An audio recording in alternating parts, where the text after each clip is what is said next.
Okay, good evening, friends, and welcome to the Nielsen Nutshell and Bell Shakespeare Season 2025 launch. Welcome. My name is James Evans. I have the great honor, pleasure of being the Associate Director of this fine company and have been associated with it for many, many years. How many? And, well, now we're going back, I was in the Players in 2003, so that's like 22 years now, on and off. But you were even longer than that. I'm even longer. 1998 or 1996. Six? Oh my God, wow.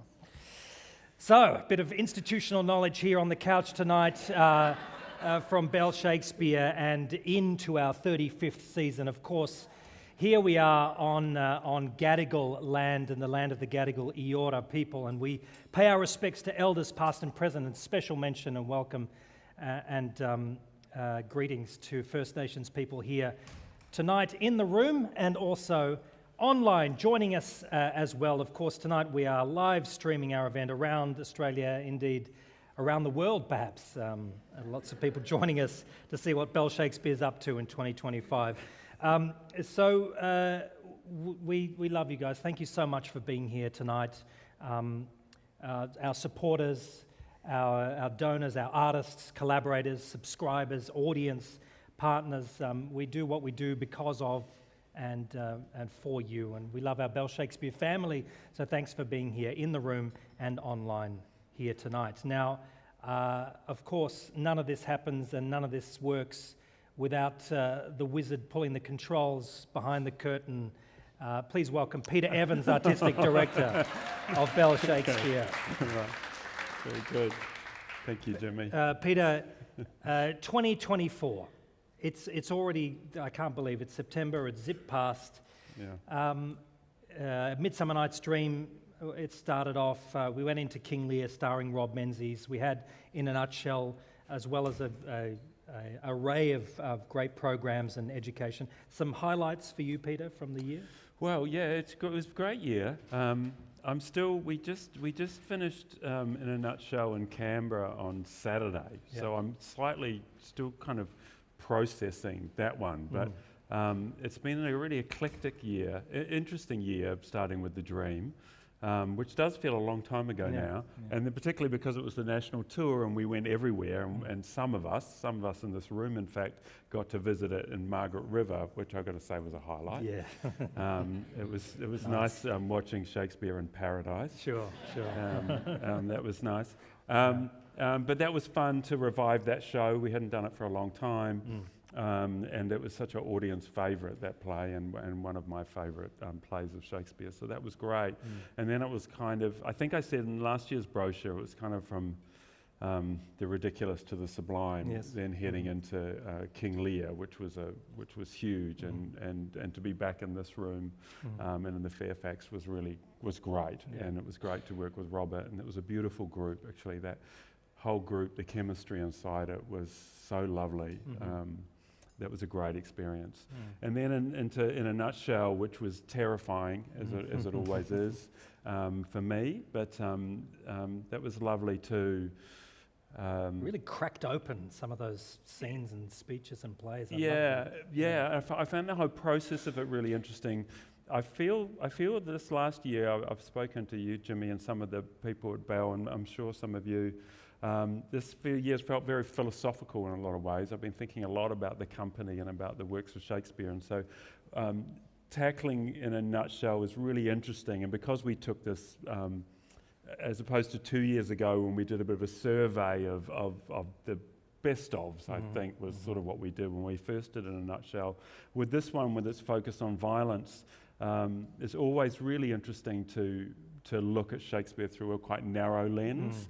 And then what happens is that narrow lens actually then kind of explodes things, and you end up talking about much more than just that with that. And so, and the process of that play, I started in December putting the scenes together, and then we revisited mid-year, and then actually it changed every day of rehearsals. James is a big part of the dramaturgy of that, and with the actors, and every day it just changed slightly, and I love the process of that, and thinking about Shakespeare in totality rather than just on a particular play. And I think that's why it's going to take me a while to process it, because I think we learnt a lot from it that I'm looking forward to putting back into the plays. Yeah, wonderful, and lots of wonderful feedback about that as well, and guiding people through the play, through the show, which was fun. One of the interesting trends for this year, Peter, is, I would say, the rise of the understudy. And and this year we have had an incredible group. Meredith Cohn and Tom Matthews there in The Dream, James Thomason, and Britt Santarega, Emily Edwards, and Tim Page for King Lear, as well as internal understudies, James Lugton and Michael Varr, understudying roles while playing other roles. And here's what happened. First of all, you're giving more jobs to actors, which is fantastic. You're providing more pathways for actors into our main stage program, and a lot of these understudies came through the players and then into the main stage. And also it's a better audience experience because in 2023, with COVID's long tail, we lost 16 performances throughout the year. They were cancelled. But in 2024, this year, not one. We didn't lose a single performance. So it's a fantastic new trend, and these brilliant actors who are of the same caliber as the main cast, ready to step in at a moment's notice. They are through the rehearsal process all the way. They are part of the show. Is this a trend that's going to continue, do you think? I think so. I think so. I think it's the new normal. We spent kind of a year or 18 months trying to kind of work out other ways of doing it, because obviously it's expensive and it just adds cost. But in the end this year we just fully committed, and to not lose a show, and that's including the national tour. So that's including if something happens when we're out on the road. I think it's amazing logistical feat as anything else. And also, I mean, the magic of actors. I mean, you're particularly good at this, and you've done it for us over the years. I was actually, when I was in Canberra, a couple of audience members were, because occasionally they mix us up. Right. And which I quite like. But Jilly had done a little speech about how that I'm not that comfortable kind of being in the front doing the presenting, and someone came up and said, "But didn't I see you go on stage at a moment's notice?"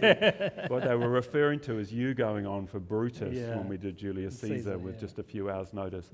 And we obviously had that with Lear too. I was here on a performance the first Thursday, and Rob was unwell. And they'd actually had the beginner's call. They'd had clearance.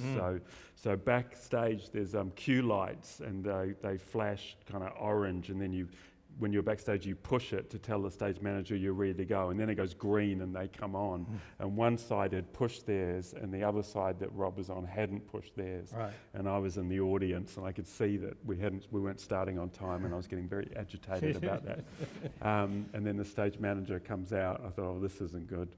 And James Lugton, literally 3 minutes later, was playing the role of King Lear. Incredible. Amazing. With 3 minutes notice. It's just an amazing thing, really. That's incredible. In fact, Lugton told me he would much rather have only 3 minutes notice than to be stewing over it for 2 days and then go on. I think that was the mistake, is that I think on the Tuesday he had said that to the group. They said, "Are you ready to go on?" And he said, "I just want to have as little notice as possible." So on the Thursday, that's what happened. He got no notice. So it was.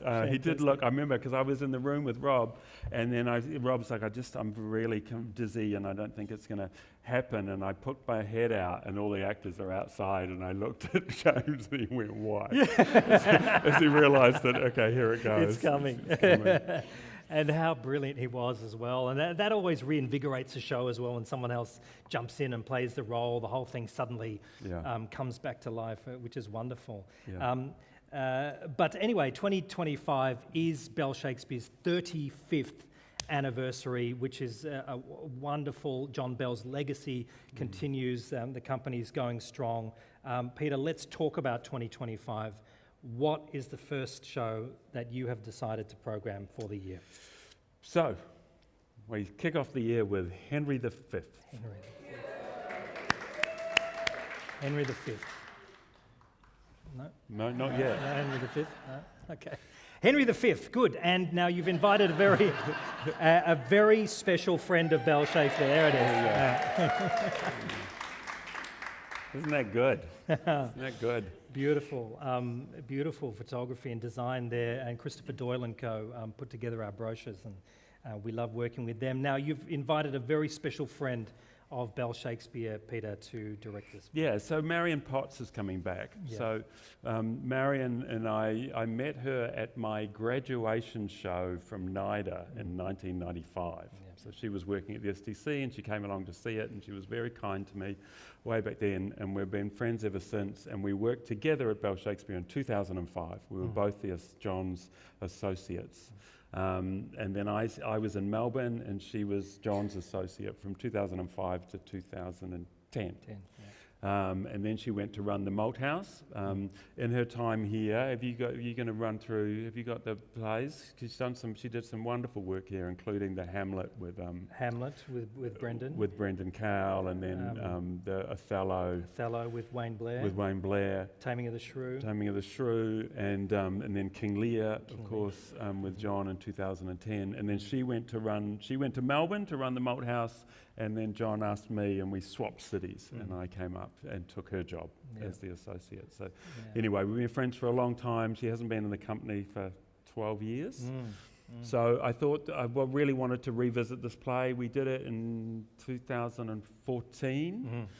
During COVID, one of the ways we kept the actors on the books was we did lots of readings, and one of our focuses was that we read the history plays, all of them. And it was super interesting, actually, and something I'm keen on pursuing. But we got to Henry V, and it really scared me, actually. Henry V had changed for me over the last 11 or 12 years. Even when we did it in 2014, I think I was still charmed by him, and I was no longer, I felt much more ambivalent about him and the play, and I think we all felt it. And I think after the reading, I thought, well, maybe we just won't do that play for a little bit. We'll just see what happens. And I thought, well, no, maybe that's precisely the reason we should do it. So I rang Marion and I said, are you interested in this play? And she was, and she is. But we're really wrestling with it. I think what Shakespeare's made is a very complicated view of war and leadership and politics.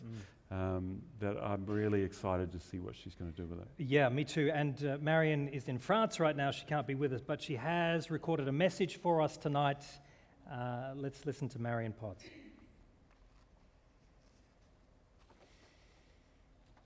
Hi, my name is Marion Potts, and I am beyond thrilled to be directing Henry V as part of Belle Shakespeare's 2025 season.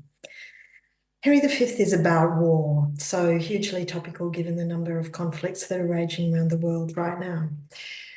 But what's helpful, I think, about the play is that it does so in a way that sort of emphasizes the complexity of war and allows us to navigate our role in it. It does so in a way that transcends good versus evil, right versus wrong, winners versus losers, even France versus England, and highlights for me what the real conflict is and the real tension, which is between civilization and barbarity. I think we're so lucky to have a company like Belle Shakespeare that allows us to crack open these big human problems and share them together. And as you know, I'm a big fan of the company, having spent a large chunk of my life there. When Peter rang me to see if I was interested in directing the play, it was like I was being called home. And so I'm so excited to be embarking on this project. It promises to be a big, meaty, satisfying night in the theatre, and I do hope you can join us for it. Thanks.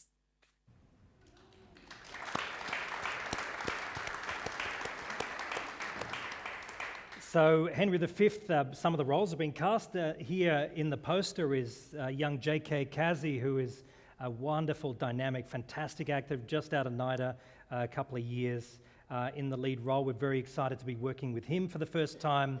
Odile Leclercio is going to be in this show. I love Odile. She returns to the company after 26 years. She played Portia in Richard Wherrett's Merchant of Venice back in 1999. Odile's back in the room next year. Mararo Wangai, who wrote a hit festival show, Black Brass, a couple of years ago. Joe Turner, we last saw in Antony and Cleopatra, and also as Antonio in the 2017 in Annie Lou's Merchant of Venice, is back with us. So we're thrilled to be working with those actors. And the designer, a long-time collaborator with Marion and, of course, with you, Peter, and with all of us, is Anna Treglone, who is one of our absolute favourites. And Anna is here this evening. Anna, can you please come on up and let's talk a little bit about Henry V.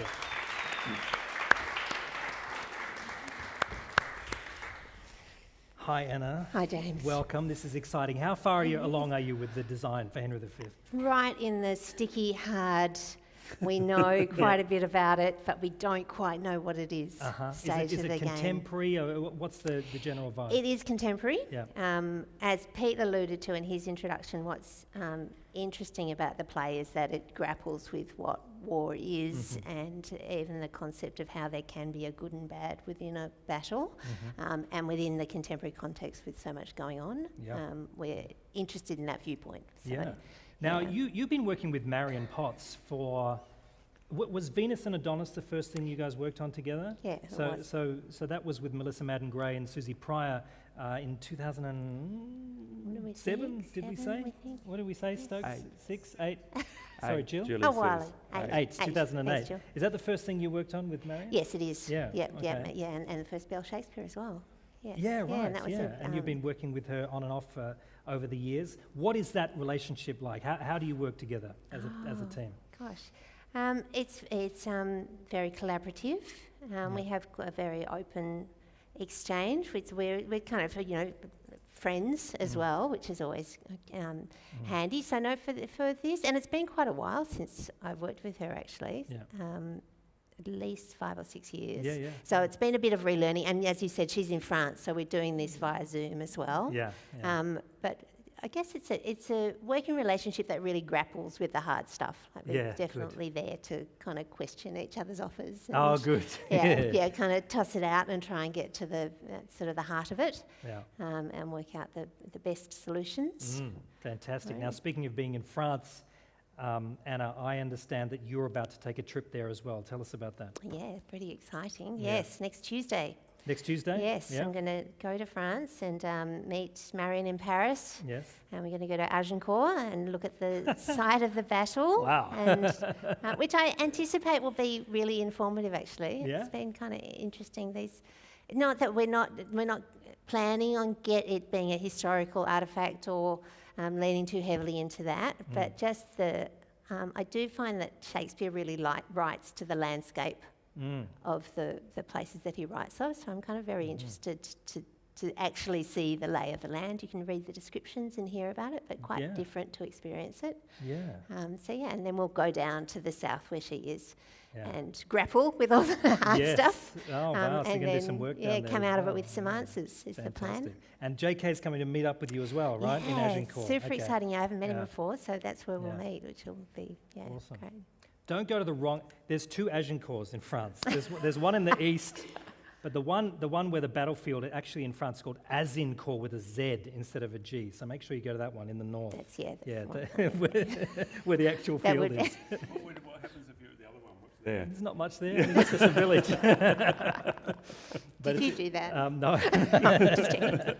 No, but I think there's a museum there, and it'll be fascinating just to stand in that field and imagine. Yeah. When we did the Scottish play together, Anna then went to Scotland the next year or later that year, and I remember Anna calling me and going, I think I would have designed it differently if I'd come here. Oh, really? Like you were really kind of, you really got a lot out of it. I had the order of events wrong. Yeah, it was actually fascinating to go, and we drove from England up to Scotland, and the landscape changes substantially, and the brutal landscape of the Scottish mountains. And the forests. I don't know that I would have designed it differently, but it would have informed it in quite a substantial way. Sure, the blasted heath. It's very tangible, Amazing. Awesome. So Henry V is on at Sydney Opera House in March, then on to the Canberra Theatre Centre in early April, and then the Arts Centre Melbourne, the Fairfax studio there in May. So Sydney, Canberra and Melbourne for that. And I really want to thank our production patrons, again, without whom we just can't put on a production of this scale. Anne Reekman and Gary Holmes, who have very, very generously come on board as our patrons. So thank you. I know you guys are watching, Anne and Gary back at home. We love you. You're part of the family, so thank you so much. Fantastic. Great. Okay. So Peter, every year Bell Shakespeare does a very extensive national tour, and we've got a new model for this next year. Tell me about the national tour that you've programmed for next year.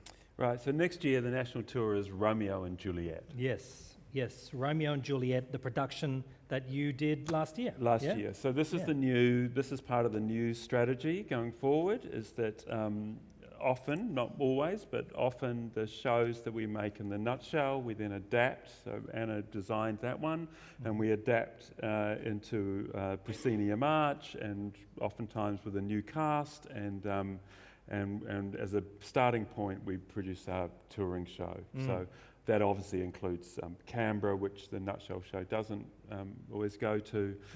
So I'm really excited about this new model. I think it's going to be great for all our regional partners and for those venues that we've got a proven show that we're very proud of, and we're really excited and fun for us to reinvestigate as well. Yeah, and what challenges, Anna and Peter, do you envisage? Because remember, we did it in this room in 2023. It was just 22 last year, and it was in a thrust configuration.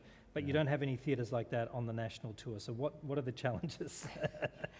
There are exciting practical challenges ahead, as you say. The Fairfax and here, they're both basically thrust stages, whereas the tour is largely proscenium arch stages. And those who did see Romeo and Juliet here, and we did the same in the Fairfax, one of the things which we enjoyed about it was that the set could go. I enjoyed about it was that the set in the festooning, the set went out all the way over the audience, so the audience were at times quite present in the show, and it shifted around them. We have to find new ways of getting that feeling in quite a different spatial context. But we're going to. And because last year, of course, remember, we got the audience up. Do you remember? Some of you there? Some of you got up here on stage and danced with the cast and so on. Can you do that? I don't know. Can you do that? Well, we're still in the planning stages. Who knows? Exciting. Okay.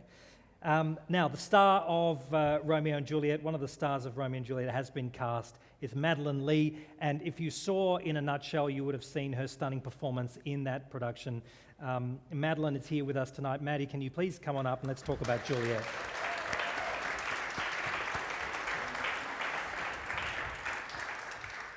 So Maddie, hi, welcome. Hello, thank you. So, In a Nutshell, was that, so you're a recent, actually you were in JK's year at NIDA, right? Yeah, so we both graduated end of last year. Yeah, okay. That's exciting. You're both in the program, both in the same year. And so In a Nutshell was your first kind of Shakespeare experience professionally, is that right? Yeah. Thinking of prior experience, in second year, I did a production of The Dream with our head of acting, but, that's quite a limited experience that's happening in a classroom. So this is certainly like the first. That was certainly the first like professional experience I had. Who did you play in The Dream? Helena. Oh, great. And flute. And flute. And flute. Helena and flute. Oh, how do you do that double? It's interesting. Cool. Okay, so In a Nutshell, obviously you played a whole bunch of different characters. Is that harder? Is it easier to just focus on one character's journey through the play, or is it better to have a whole bunch of different characters thrown at you? I certainly it has its challenges, I suppose, because of the nature of the show. A lot of those scenes were quite intense. We were sort of getting right into the thick of it, so that's a challenge in itself. To just be like, okay, I'm going to jump up and do To Be or Not to Be, and that's fine. But I really enjoyed it because, again, I haven't necessarily had extensive experience performing Shakespeare, so it was sort of a great opportunity to work with other amazing actors and learn from them and learn from all of these great parts of Yeah. Shakespeare's works, so I can't complain too much. No, Yeah. fair enough. And have you given much thought to Juliet yet? What do you make of that character? I find her really exciting. I think that there's something about maybe in terms of certainly amongst my peers or younger actors, I think there's this perception of Juliet or of Shakespeare's women in general that I think is maybe somewhat disappointing, that it oftentimes paints them as a damsel in distress, and I understand where those concerns come from, but I think that you're doing those characters a disservice. In fact, I think, Juliet is wise beyond her years, Yes. and maybe unfortunately due to circumstances doesn't get to exercise that sense of independence or intelligence to its fullest, but I think that she's a really exciting character. So Yeah.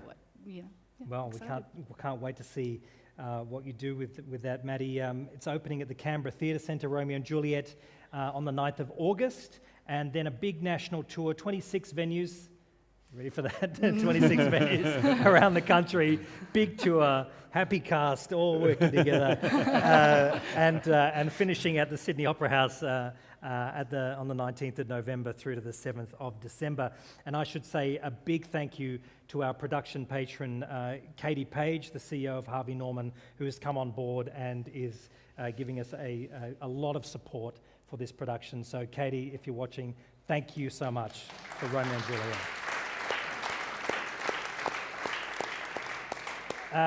So we've just got Maddie and some guy. We don't know. we don't have our Romeo yet. No, but, we're just at the start. We're just at the start of the process. We went and got Madeline, and then we just relaxed. Yeah. Okay. Yeah, we've got a while. 9th of August. Hey, you got time. Yeah. You've got another couple of shows before that, and so we should talk about that. The third show for the year. The show that is in the slot where King Lear was this year in the Nielsen Nutshell, and then down to the Fairfax Theatre in Melbourne. Peter, what is that exciting play that you have decided on? It's Coriolanus. Coriolanus. Sounds like people have been waiting for this one. Why Coriolanus? You've been talking about this for years. Tell me about this. I have been talking about it. I've been talking about it forever. Everybody in this room has heard me bang on about this play forever. I talked about it a lot when we were designing this room, when we were talking about having what is now the Nielsen Nutshell. So that's 10 years now we were talking about it. It was always envisaged to be able to do a play like Coriolanus. It was the poster child. I was always talking about it because it's not as recognisable as some of the other plays, but I would argue is if it's not, it's definitely in the top 10, and it may be in the top 5 of my Shakespeare plays. I think it's an astonishing piece of work, but certainly in Australia it's not known as well. I think the Roman plays are particularly good in a venue like this, and we were exploring that a little bit within a nutshell. But I think Coriolanus has always felt to me, because it's sort of about rights, and it's about a kind of early proto-democratic voices, to be in this sort of space or in the Fairfax. It's felt really interesting. So I've been waiting to do it for a long, long time. And I was Stephen Burkhoff's assistant director in 1996, which was the only other time the company's done it, which might be one of the reasons we haven't done it, is that I think that production was so good. It cast quite a long shadow, I think, for the company. I think John and I certainly felt like it was pretty great, but it's nearly 30 years since we did it. So I'm very excited to be launching into that. Yeah, it's certainly time for this play, and you've got two of the cast members already here tonight with us. The great Peter Carroll is going to play Menenius, which is fantastic. We're so excited, Peter.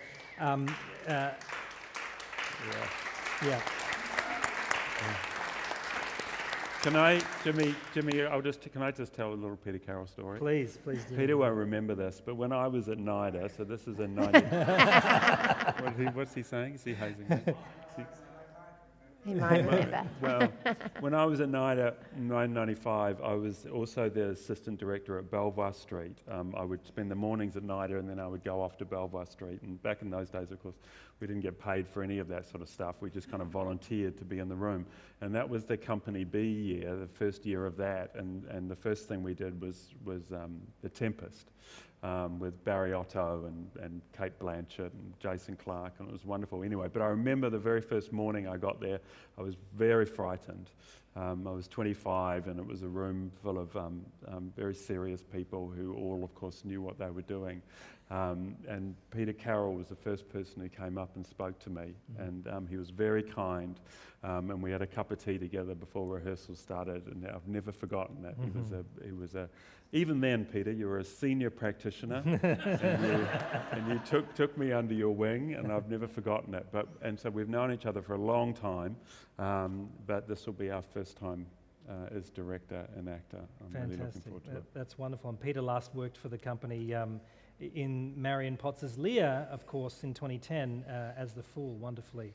So it'd be great to have Peter back in the building. Thank you, Peter. Now, of course, the star of this show, the man himself, is here tonight, Hazem Shammas. Please welcome Hazem up to the couch.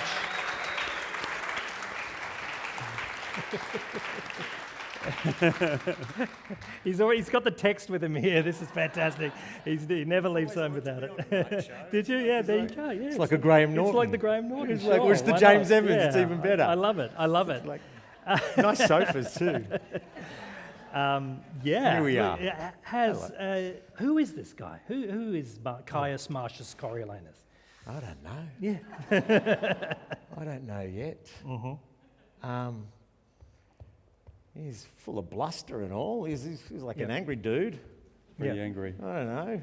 Pete, you've been going on about this for a while. We have. I'm very honoured to have kind of been invited into that legacy.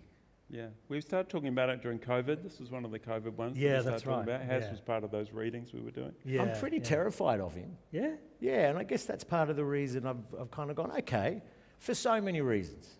But it's a big one. Yeah, like it's I kind of read the language that comes out of that beast, and it's a particular point of view that I'm very, very tantalised by. Yeah. And the point of view, I think, of the kind of autocrat who says, I know what's good for the people. I know what you need. You guys are idiots. Why should I listen to you and have to kowtow to you? So he's not a democratic leader, but he thinks he knows what's best for the people. It's tempting, isn't it? Oh yeah, that's that kind of sense of self to exercise your privilege in such a way is quite a gift. Yeah. Thank you. Absolutely. Not to say I'll abuse it, but I felt like that's what I do, isn't it? I just get out there and abuse it. Yeah. Enough people tell me. I don't know why you guys trust me with this language. Well, my God, there's a few complainers out there, as they did with the Scottish play. Get some Palestinian Australian accent from Western Sydney to ham this language for you. Thank you, Mr. Bailey of the Finn Review. But we're doing it again. It's not like you remember. Oh, you know what? Like Look, it's actually great to get this language and stick it up the nose of the gentry. You know? Thanks for the opportunity. Absolutely, we wouldn't have it any other way. And Hazem, a part of what we love about working with you is that you're so dangerous on stage, and we love that. There's something to live up to.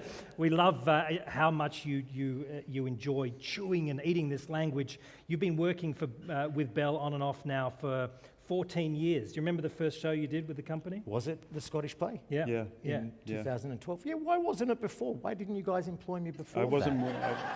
We weren't working here before that. So that was James. James got you that audition. Do you know that?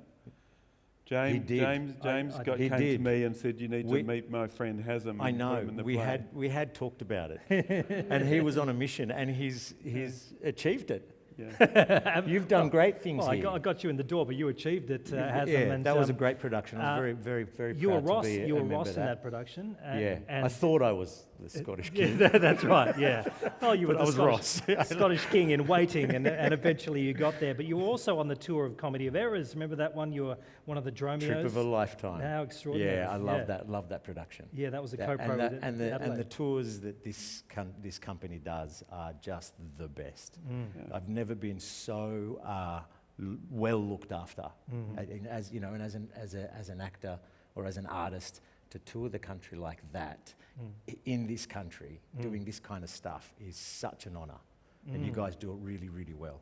So I'll always, that's one of my highlights. And that tour is responsible for your 3 children.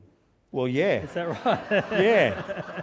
Like you owe us quite a lot. I met my beautiful, and now we have 3 young boys Yeah, who that's are right. who are sharpening sticks in the backyard and playing Macduff and Macbeth. Oh, Yeah, come on, say, Dad, look what we've rehearsed. oh.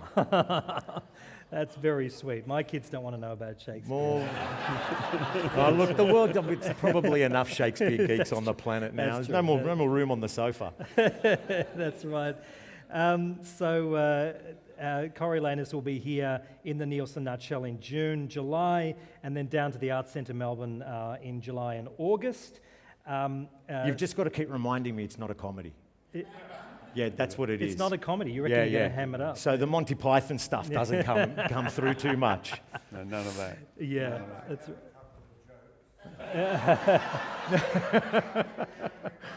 Yeah. That's true. Menenius has jokes. yeah, Menenius does have jokes. And the first and only job I've ever done with Pete was 2005. Stuff Happens over at Belvoir, and that Seagull production. I saw that. That was the reason I did this. That was one of the reasons. I was just an ignorant little 20-year-old or something, and then my more educated sisters said, "Hey, come to this Belvoir show," and it was the Seagull. Right. Yeah. There's yeah. such like I'm just in awe. Thank you, Pete. No, yeah, come on.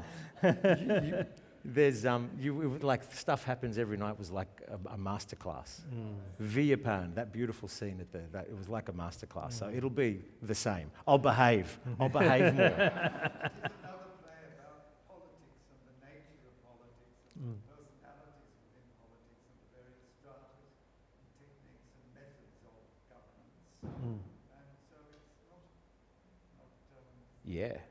it's very positive to remember that play in connection. With Coriolanus.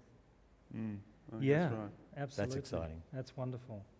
Now, Peter, as well as the main stage season of Romeo and Juliet, Coriolanus and Henry V, we've got some special programs as well, some public programs happening.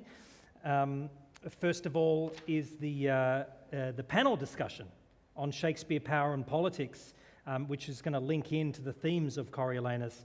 And that's in Sydney, Melbourne and Canberra. And we're going to have a fantastic panel of people from the arts and journalism and politics talking about power and Shakespeare and politics in Shakespeare and how these themes are still so relevant to us today. Can I be on that? Yeah, do you want to do that? That might be fun. You want to do that? Okay, good. I don't think so. I won't be intelligent enough. Peter, you can talk to Haz about that one. And then Play in a Day, which is, by the way, our next Play in a Day is coming up next week, I think. We're doing Cymbeline. Yeah, we are. Thursday. We're doing Cymbeline here. And next year, we're going to look at which play, Peter? King John.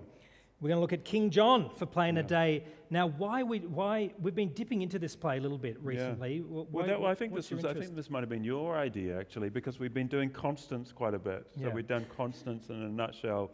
We look at Constance a lot in the education sphere. It's a very famous character. Her speech about grief is quite well known, but often people don't know the rest of the play. And so I thought it would be interesting to have a little look at it. And sometimes these plays in a day also, we have a little look and we have a listen. So the actors come in, we spend the day, and then they just read it. But then we talk to the audience, and that may influence what we program in the future. And I think King John would be interesting potentially for the future. But it would be good to have heard it read, I think. Absolutely, and of course, Margaret Thanos is going to direct that reading for us. I think Margaret's here tonight somewhere. Hey, Margaret, how are you going? Yeah, Oh, Margaret great. Thanos is in the house, and she's going to direct playing a day for us in 2025.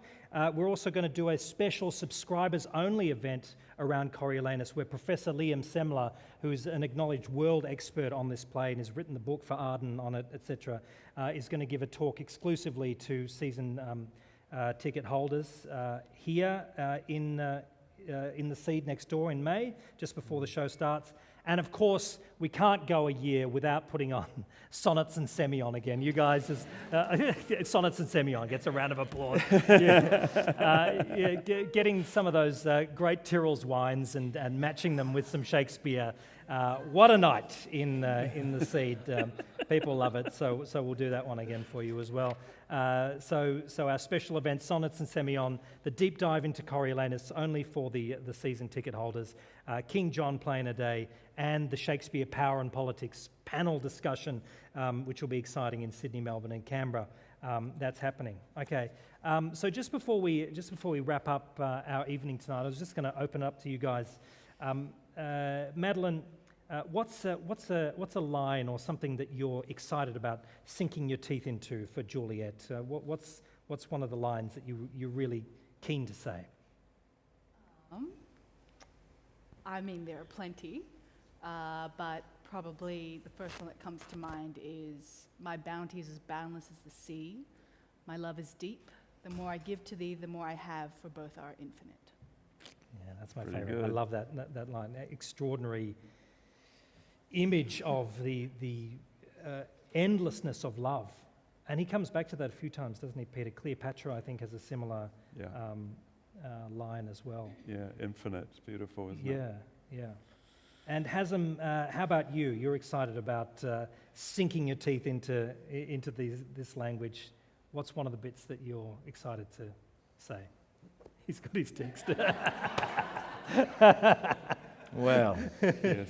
Act 1, Scene 1. how much time do we have? Here we go, from the top. No, you can't put us on the spot like that. No, I I can't. mean, I barely read the play. Okay, all right. Yeah. Like it was, but I instantly have recalled a couple of lines. Yes, please. Yes, please. That I've just been playing with the boys at home. Like, this is the latest monologue. Yeah. They enjoyed learning some of Macca's with me, and now I'm giving them something more interesting. This stuff is great to play with. Geez, I just love these words. All the contagion of the Southlight on you, you shames of Rome. You herd of boils and plagues. Plaster you o'er that you may be abhorred farther than seen, and one infect another against the wind a mile. You souls of geese that bear the shapes of men, how have you run from slaves that apes would beat? Pluto and hell. Is that enough? How fun is that? It's delicious. Oh, mate. Yeah. Thank you. Anna, what's a moment that you're looking forward to in Henry V where the design element will really come to the fore? What's something that excites you? I'm not sure if it's a moment where the design will come to the fore, but it is one which is well known throughout the play. Yes. Which is the gifting of the tennis balls. Oh, the tennis balls. Which is such a, even though it's of the period, an anachronistic thing to come into the set. Yes. Kind of how, it's a mystery yet to be unfolded, how we go about that. Yeah. But once we work it out, I'm sure it will be exciting. Yeah. That's such a fun moment, isn't it, when he cops that insult from the Dauphin. It's a great way to deliver an insult. Yeah. Yeah, Tennis absolutely. balls, my liege. Yeah. And that just Yeah. sets him Coded off. insults. Yeah, fantastic. Okay, good. So, to wrap up and restate what's happening next year, Henry V, Sydney, Canberra and Melbourne at the beginning of the year, Romeo and Juliet National Tour starting in Canberra in August and finishing at the Sydney Opera House in November and December, 26 venues around the country. Coriolanus here in this room, the Nielsen Nutshell in June and July, and then down to the Arts Centre Melbourne Fairfax studio until the 10th of August. Public programs, the Shakespeare Power and Politics panel, King John playing a day, the lecture about Coriolanus and Sonnets and Semyon. Friends, season packages are on sale right now. I believe the website has gone live. Conrad has informed me. We are online with season 2025. You can, on your way out, you can grab one of our beautiful brochures designed by Christopher Doyle and Co. and printed by Specialty Print. I think you get a free Bell Shakespeare tote bag as well with an awesome. Yeah, people love tote bags. Yeah, it has them. Grab a tote bag. They have this awesome quote from your favourite quote, I think, Peter, from Coriolanus. What is it? Who does the wolf love? Who does the wolf love? What an incredible quote! That's Menenius talking about wolves and lambs and the people. In that sense, the mob are the wolf preying on Coriolanus. Poor old Coriolanus is the lamb. He's the lamb in that, which is interesting. Yeah. So grab a tote, grab a brochure. If you can't wait, you can actually book your season tickets now. I think the team is sitting outside. Otherwise, hop online, bellshakespeare.com.au. Again, thank you to those joining us online. It was great to have you with us. Thanks for those in the room. Please stick around and have a drink. Thank you so much to our event partners, Tyrrell's and Fresh Collective, for catering tonight. Christopher Doyle, Specialty Print, our production patrons, Anne Reekman, Gary Holmes and Katie Page. And thank you all again for celebrating Bell Shakespeare season 2025. We can't wait to see you in the theatre. Welcome. Thank you. Thank you.